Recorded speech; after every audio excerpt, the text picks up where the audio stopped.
కీర్తనల గ్రంథం మొదటి కీర్తన.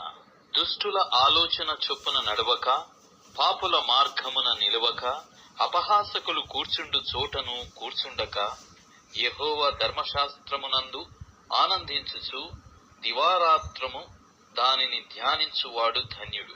అతడు నీటి కాలువల యోరను నాటబడినదై ఆకువాడక తన కాలమందు ఫలమిచ్చు చెట్టువలె నుండును. అతడు చేయునదంతయు సఫలమగును. దుష్టులు అలాగున నుండక గాలి చెదరగొట్టు పొట్టువలె నుందురు. కాబట్టి న్యాయ విమర్శలో దుష్టులను, నీతిమంతుల సభలో పాపులను నిలువరు. నీతిమంతుల మార్గము యెహోవాకు తెలియును, దుష్టుల మార్గము నాశనమునకు నడుపును. కీర్తనలు